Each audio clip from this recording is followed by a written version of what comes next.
Hello and welcome back to a bit of a different review. That's right, we are doing movie reviews today, but we're going to do 3 movies in one. I'm probably not going to do this very often because I wouldn't do like the whole Captain America trilogy, for example, in one go or nothing like that. But these films are kind of unique. We're going to be talking about the Fear Street movies today. So that's part 1, part 2, part 3, 1994, 1978, and 1661. I think are the dates. So Netflix decided to release these films all back-to-back weekly, every Friday. So 2 weeks ago, the first one came out, 1994. Last Friday, 1978 came out. And today, the day I'm recording, 1661 was released as well. But I'm going to be uploading this tomorrow, so it's going to be a day late.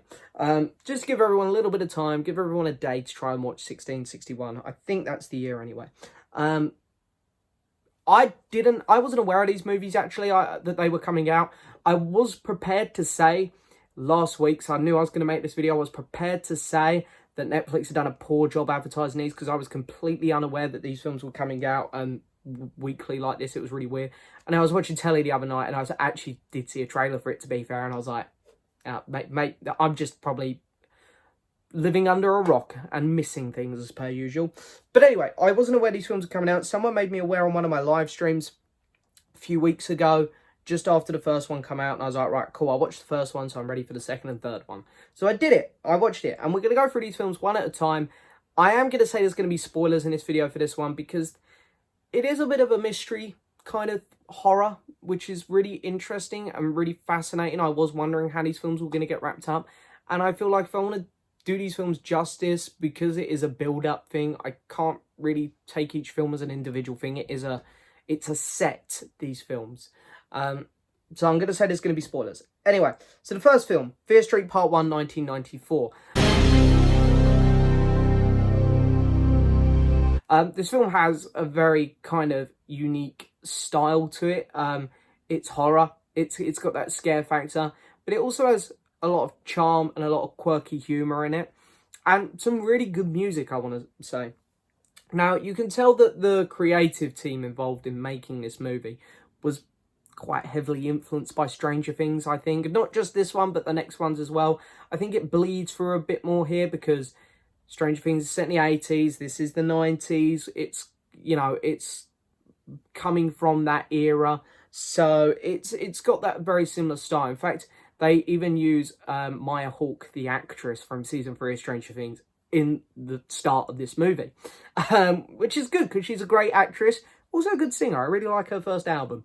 But anyway, the movie tells quite an interesting story, I think. It's a bit choppy at the start. I was a bit confused with who was in relationships with who, and then characters sort of just get, like, forced into this kind of core group that we know. So I found that a little bit wobbly. And in fact, I think I will go out of my way to say this might be the weakest of the 3 films. But it's still got an interesting style to it. I like a lot of the choices in terms of the colour palette, because it's obviously quite dark, a lot of the film's set at night. They use a lot of neon lights when they're in the shopping mall throughout a lot of the film, and it works really well. It gives the film a bit of style, a bit of character. As I say, the characters themselves, you kind of get a bit invested in the 2 lead actresses in it who are in this on-off relationship type thing, and you're curious as to where it's going to go because one of them is supposedly cursed. You know, you're still a bit unsure during the first movie. It's all very up and down. You'll like the characters. What the hell is happening? But they're quite good. I don't think the actor who played the brother, Josh, I don't think he was great. I don't think he was really suited for this role. And as I say, a lot of the side characters are there just to deliver exposition, sort of. But the monsters, the villains, pretty cool. I like the one that walks around with a bag on his head because he actually was kind of creepy. But yeah, you don't really know what the film's about. It ends on this cliffhanger where you've sort of got an idea, like, okay, to figure this out, we need to speak to this person. So you do have that. I think overall the film flows well. It's got a good sense of style to it. But I think the director, this one's directed by Leah Janik. don't know how to say her name, sorry. I think this one sort of just loses itself a few times in the movie. It's a bit choppy. It sort of has a beginning and an end, and around the middle the film is just like, how do we get to the end? But overall, it's not a bad movie. I'd give this film a 6.5 out of 10. Then we move on to Fear Street Part 2, which is also directed by Leah Jenkins. In fact, does she do all three? I should probably have looked this up before, but, you know, it's me. It's me. What do we expect these days? But yeah, they all of them are. They are all directed by her. Anyway, so Part 2, once again, starring a Stranger Things star, Sadie Sink. Actually, to be fair, Sadie Sink is maybe my favourite of the actors, the young actors from the Stranger Things cast. Yeah, Millie Bobby Brown can be really good, and then she can be really annoying. I don't really care for any of the young guys. I find like the main one in Stranger Things, you know, he seems to play the same, does these similar type films with It and Ghostbusters. His character looks the same, and I've never seen the other two in anything. Sadie Sink is actually probably my favourite of that little 5 young actors set from Stranger Things. So I'm really pleased that they cast her in this, and she is really good in it. She's one of the best things about this movie.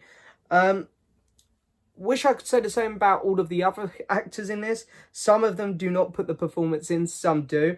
I want to say I like seeing this monster come back. Or, well, this is set before. This is a prequel. So I like seeing that side of things. And, you know, you see how he gets the bag on the head. Hey, cool, works.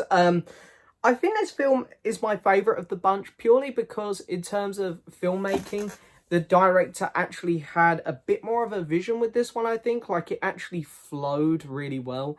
Like, you didn't just have beginning, end, and the middle was all choppy. It's like there was a point to what the characters were doing. There were a couple characters trapped, and others trying to get them out. They were at this big camp, making sure everyone was getting out safe. So there was this whole kind of moving plot to this one. Much better than the first one, I think. I found it a little bit predictable when some characters were going to die, like the woman with the short blonde hair. She was giving this epic speech, and it's like, you're in trouble, turns around, bam, dead. I also thought the ending was a bit ridiculous, where Sadie Sink's character and her sister got stabbed so many times, and Sadie Sink's character survived. I was like, no, you're that is definitely dead. You're gone. It's just almost like the director couldn't stop herself from going so hard on that scene. It's like, you just don't need to get stabbed them that much. If you're gonna have her survive, don't stab her that much, because she ain't coming back from that. But yeah, overall, I think this film has, again, it has, you know, all 3 of these films have very similar styles, you know, being directed by the same person. They're, of course, all connected, all filmed, I'm guessing, back to back, all at the same time. Something which I liked about this film was, you know, the 70s is maybe my favourite era in general, so I think it's really cool to go back there, and, you know, you get some great music played throughout this as well. A lot of the costumes and stuff that the characters were wearing were quite cool. And a lot of the blood and guts was fun as well for this movie. I think this is probably the best of the 3 films in my personal opinion. I'm going to give it a 7 out of 10. And then we move on to the final film, Fear Street Part 3, 1661. This film came out today. I watched it this morning. And it's a sort of a prequel again. I didn't think... I mean, I should have known, because I should have looked at the year. I didn't look at the year, admittedly. I thought, oh, the 3rd one, you know. I was just thinking, the 3rd one's out. We're going to go back to the present, figure it all out. Then when I put it on this morning, I saw the year we were going to, and I was like, it's another prequel? We're going back again? Shouldn't we be wrapping things up? Now, something interesting this film does is that it only spends the first 2 acts in 1661. Then we go back to 1994, was it? I think it was 1994. Yeah. And when we go back to 1994, it's really interesting because it comes up with the Fear Street title again and then puts 1994 Part 2 over the screen. I was like, Fair enough. Fair enough. I mean, the filmmakers, they're fully aware of what they're doing here. Which, and I'll come back to this point, but a point that I really do want to make is I think this would have worked so much better as a TV series. But anyway, we're going to come back to that. We're going really far back into the past. I feel like the director lost it a little bit in the past because they tried to make it, I don't know, a lot of the things the characters were saying were very modern slangish, and it's like, not sure people would have said that back then. Also, some of the accents that she made the actors do, the actors could not do. The accents were borderline terrible at times, I thought. Which was quite a bit of a shame, because a lot of these actors, let's say the lead actress in this, who plays Sarah Farr, she was quite good in the first movie, because obviously she's returning lead in this one. But yeah, in this one, her accent just kind of ruined it for me, pulled me out of her character a lot. I sort of kind of like there's a bit of, you get a bit of a plot twist in this one. You think that the witch, of course, is the body and the hand is the witch's, but there's a bit of a plot twist with all that. And I actually thought it was kind of good. It's like, you know what? You haven't gone down the generic route of having like a big evil witch villain to try and kill at the end. I quite like that. I always had a suspicion that there was something up with the sheriff or the lead cop or whatever he is from the first movie, because he'd pop up a lot and not really do much and then just vanish. And when they were connecting the dots, I did actually think about 5 seconds before they revealed it. I was like, maybe it's that guy. And then boom, he popped up and I was like, it is that guy. So you get a lot of weird things like that. So it's a tad predictable. I think the film works well as a conclusion. If you watch all three of these films back to back, it works really well as a conclusion, because you get that this is what happened, which really I think the second film should have cleared up a bit more. But you do get, this is what happened, this is the story. And then the last act is, this is clear up time. As an individual film, though, I personally don't think it works very well at all. Which is why I want to go back to my point of saying I think this would have worked so much better as a TV series. But I can see why Netflix done this. This is something which, as far as I'm aware, hasn't really been done before. 3 films back to back each week.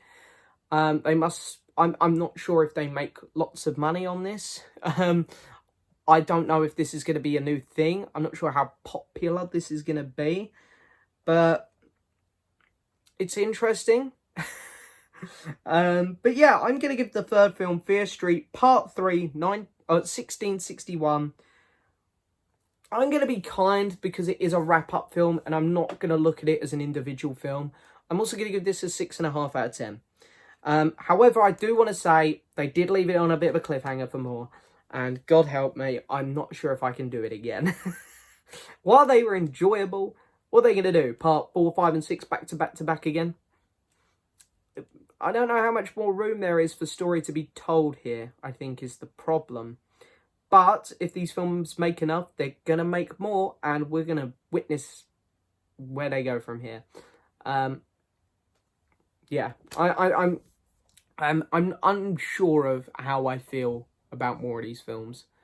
But overall, I will say this, I'm going to conclude it as one because it is one big story, because it's aware of it. At the end of every film, it's to be continued on the last one, obviously. And at the start of 2 and 3, it's a catch up on what happened in the last movie. So I really do feel that these films you shouldn't watch on their own. You need to watch them together. And it's a fun time. There's some good scares, some good action, some good gore. Yeah, they're not bad. They're a bit silly. They could be better.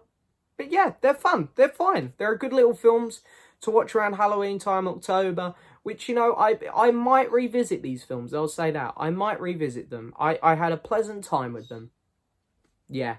Overall, I'll give all 3 together as a trilogy. I'll give them a 7. It was a fun time. Well done, Netflix. Well done. But anyway, that is it for this review, guys. Bit of a strange one, bit different. I hope you guys enjoyed it as always. Don't forget to hit that subscribe button, like the video, leave a message, and as always, I'll see you next time for another video. Bye-bye.